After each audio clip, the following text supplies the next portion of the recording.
देखिए black and white मेरे यानी सुधीर चौधरी के साथ रात 9 बजे सिर्फ आज तक पर।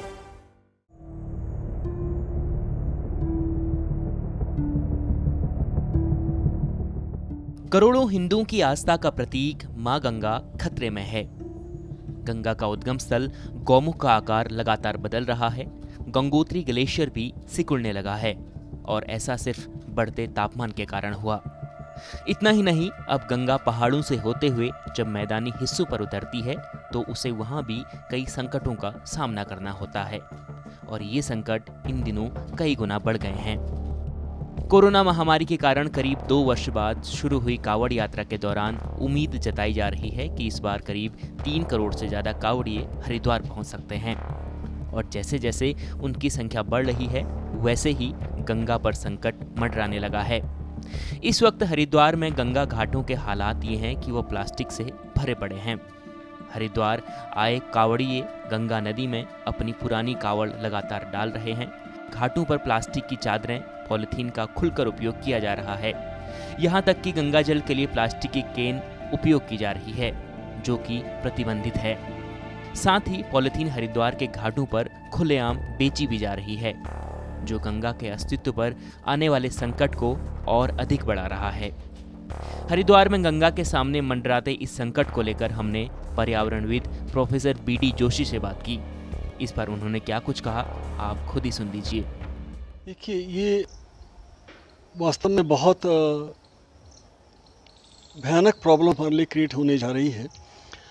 हमारी जो रिसर्च की स्टडीज़ हैं, पिछले जो करीब 30 साल से मेरे पास जो डेटा है वो ये बताता है कि सबसे ज़्यादा तीर्थयात्री आता, ये माना जाता है कि कुंभ के दौरान आता है, लेकिन कुंभ के दौरान सबसे ज़्यादा यात्री आता है लगभग 1 महीने या से लेकर 3 महीने के बीच में।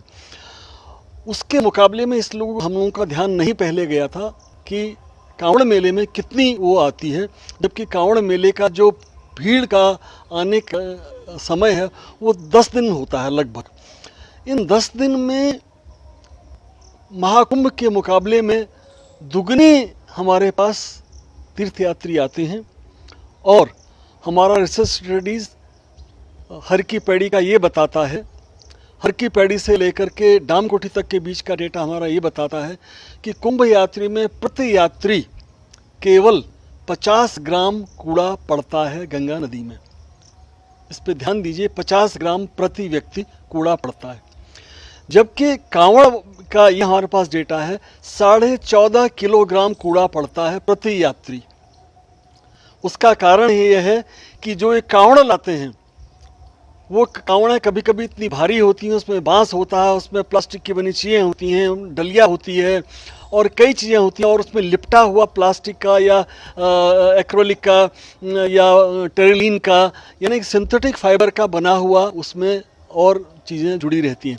इसकी वजह से उसका वज़न बढ़ जाता है, उसकी जो टॉक्सिसिटी है, विषाक्तता, वो बढ़ जाती है और इसकी वजह से पानी में जब ये single use plastic, double use plastic, polymers, vinyl और हार्ड प्लास्टिक ये चीज़ें गिरती हैं तो धीरे धीरे पानी में और पत्थरों से टकरा करके बहुत माइक्रो लेवल के पार्टिकल में तब्दील हो जाती है जिन्हें माइक्रो प्लास्टिक कहते हैं। और ये देखा गया है, रिसेंट स्टडीज़ जो हैं हमारी जो बताती हैं कि हरिद्वार सबसे में से शुरुआत होती है इसके मिलने की, उसके बाद दूसरा बड़ा स्टेशन है कानपुर और तीसरा बड़ा स्टेशन है वाराणसी। इन 3 जगहों में सबसे ज़्यादा धीरे धीरे ये बढ़ता जाता है, मात्रा बढ़ती जाती है। हमारा डेटा ये शो करता है कि जहां हरिद्वार के क्षेत्र के लिए 1.3 MPS पर क्यूबिक मीटर ऑफ वाटर है माइक्रोप्लास्टिक का उसमें घुलनता, वो आपके कानपुर में जाकर के लगभग 2.1 है और बनारस में सबसे ज़्यादा 2.3 है, क्योंकि फिर यहाँ से गए, देखिए कानपुर में सबसे ज़्यादा बढ़ा, उसके बाद बनारस, उसके बाद इसमें माइक्रोप्लास्टिक के कारण नहीं आते। हालांकि अब गंगा के बिगड़ते हालात को देखते हुए हरिद्वार के जिलाधिकारी विनय शंकर पांडे ने लोगों से अपील की है कि वो गंगा को साफ रखने में मदद करें और प्लास्टिक का इस्तेमाल न करें। लेकिन कांवड़ यात्रा के दौरान सिर्फ अपील प्लास्टिक के इस्तेमाल को नहीं रोक पा रहा है। कांवड़ मेला धीरे धीरे चरम पर पहुंचने लगा है अब तक 48 लाख से ज़्यादा कांवड़िए गंगा जल लेकर यहाँ से रवाना हो चुके हैं। लेकिन कांवड़ियों के साथ हरिद्वार में एक परेशानी भी खड़ी हो रही है। साथ साथ कांवड़िए आ रहे हैं तो पुरानी कांवड़ गंगा जी में डाल रहे हैं। घाटों पे गंदगी है, पॉलीथीन की चादरें, पॉलीथीन की केनें गंगा जी में कहीं ना कहीं गंगा जी में गंदगी बढ़ा रही है, घाटों पे भी गंदगी बढ़ा रही है। आप देखेंगे तो हरिद्वार में जगह जगह गंदगी के ढेर लगे हुए हैं। प्लास्टिक की थैलियाँ, प्लास्टिक की पॉलीथीन और केनें यहाँ पर घाटों में बिक भी रही हैं और इनके ढेर भी लगे हुए हैं। हालांकि 1 जुलाई से इन सब चीज़ों की बिक्री पर रोक लगाया गया है, सिंगल यूज प्लास्टिक पर रोक लगाई गई है। लेकिन इस तरह से खुलेआम प्लास्टिक की केनों का बिकना, प्लास्टिक की चादरों का और पॉलीथीन का बिकना कहीं ना कहीं चिंता का विषय है। और हरिद्वार में इस तरह से गंदगी का बढ़ना और कहीं ना कहीं इससे हरिद्वार में गंगा में भी गंदगी होने की संभावनाएं बहुत ज़्यादा बढ़ गई हैं। गंगा जी में भी गंदगी जा रही है और ये लगता है कि ये कहीं ना कहीं पर्यावरण के लिए निश्चित रूप से चिंता का विषय है और इसके लिए प्रशासन को कुछ ना कुछ करना होगा, सोचना होगा और कार्रवाई करनी ही होगी। मुदित अग्रवाल।